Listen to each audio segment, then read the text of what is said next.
জি, আসসালামু আলাইকুম রহমতুল্লাহি ওয়া বারাকাতুহু। ওয়ালাইকুম আসসালাম জি শেখ, আমি রহমতুল্লাহ বরকাতুহু। জেদ্দা থেকে বলছি। বলেন।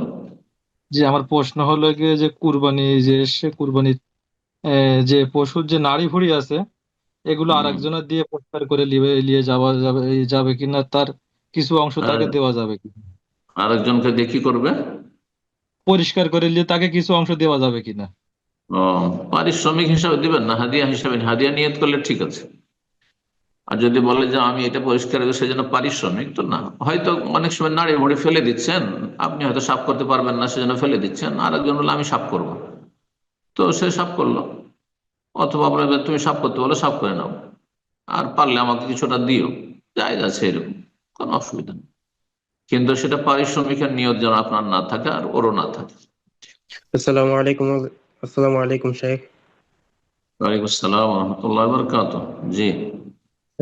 শেখ, আমি বাংলাদেশ ঢাকা থেকে বলছি। জি বলেন।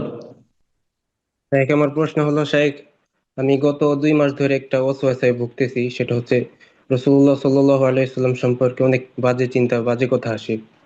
এখন আমার মনে করতেছে আমার ঈমান চলে গিয়েছে। কারণ আগে এগুলো আসার কারণে অনেক লাগতো আর কি, অস্বস্তিকর লাগতো। কিন্তু এখন আর লাগতেছে না, যার কারণে আমার মনে হইতেছে কি আমার ঈমান চলে গেছে।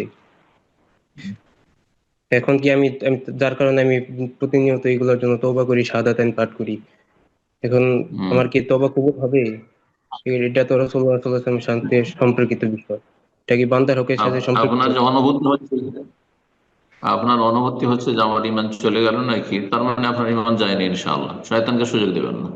আল্লাহর কাছে বেশি বেশি আশ্রয় গ্রহণ করুন। শয়তান অনিষ্ট থেকে আল্লাহর কাছে আশ্রয় চান বেশি। আল্লাহ তুমি আমাকে আশ্রয় দান করো। বুঝা গেছে? আউযু বিল্লাহিল আযীম ওয়া বিসুলতানিল কাদীম মিনাশ শাইতানির রাজীম। হ্যাঁ। আউযু বিল্লাহিস সামিউল আলীম মিনাশ শাইতানি মিন হামজিহি ওয়া নাফখিহি ওয়া নাফসিহি। হ্যাঁ। নিজের ভাষায় আল্লাহর কাছে আশ্রয় চান, আল্লাহর কাছে দোয়া করেন, আল্লাহ তুমি আমাকে ওয়াসওয়াসা থেকে রক্ষা করো, দোয়া করেন। দোয়া মুমিনের বড় শক্তিশালী অস্ত্র, যে অস্ত্র কোনো শক্তি কেড়ে নিতে পারে না আল্লাহ রাব্বুল আলামিন ছাড়া। সে আল্লাহর কাছে দোয়া করেন, আল্লাহ হেফাজত করবেন ইনশাআল্লাহ। জি। শয়তানকে সুযোগ দেবেন না। জি।